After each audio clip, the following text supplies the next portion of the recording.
puro na lang ang laman ng ating puso ng kalooban at isipan ay sila Yahweh. Dahil yun ang mabubuting bagay na ibabahagi din po natin sa ating mga kapatid kapag-kapag. Amen?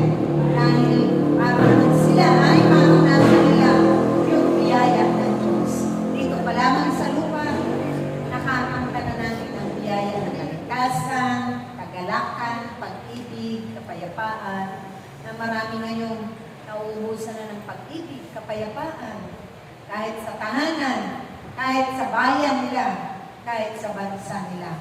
Pero tayo ito, kahit man may kaguluhan, marami tayong nananalangin pa dito sa ating bansa. At tunay na aangkin na natin yan sa pangalan ng ating Panginoong Heso Kristo, diringgin amang Yahweh. Amen?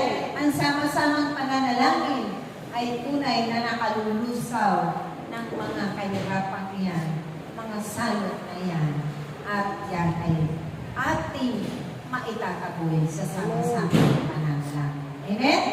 God is good all the time. Praise the Lord now and forever. Kasi sabi nga ng ating Panginoon, isa man o dalawang nagkakatipon, ako'y naroon.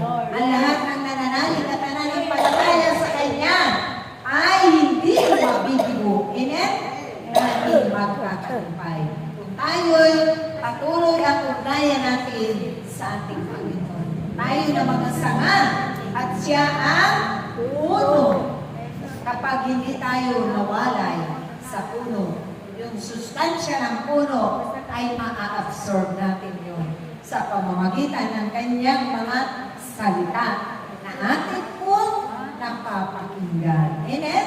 At yan ay tumitimo sa ating puso at pinagsusumikapan ng bawat isa pamuhay ito ayon sa kalooban ng Diyos. Amen ba? Amen ba? Amen! Lakas sa bravo! Praise the Lord! Amen! Talagang napakaganda ng ating pakikipagkipan sa araw na ito muli. Dahil ito ang isang hamalan ng Diyos sa ating buhay. Hindi ito maibibigay ng kapwa natin. Amen? Hindi ito mabibili. Dahil ito'y napakahalaga. Priceless. Precious. Amen? So, handa na ba kayo makinig? Amen! Wala pa? Hindi pa pwede? Besi pa? Siyempre, siya ay pinalalakas pa ng ating Panginoon, amang Yahweh. Siya ay pinatitibay pa.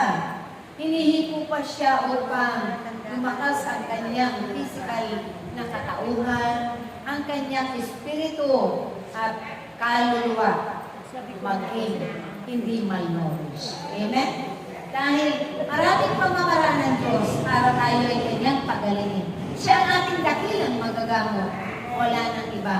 Na ginagamit niya rin ang mga inikinom nating mga gamot na yan na nagbumula sa mga drugstores at yung mga doktor na ating pinaparuhan.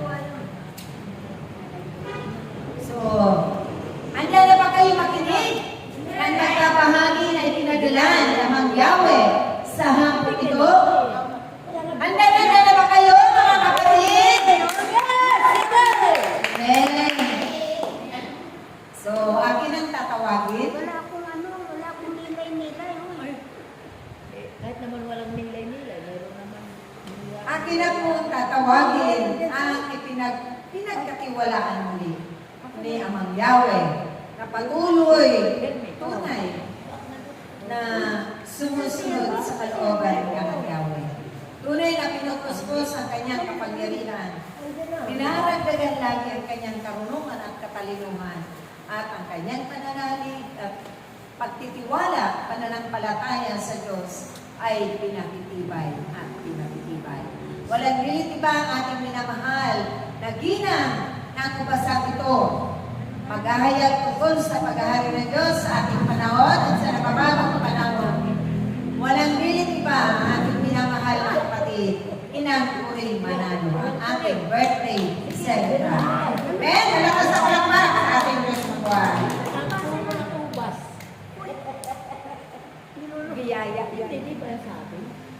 Kumbaga, sabi nga, masorpresa ang Diyos. Amen. Ba't di ba seryo?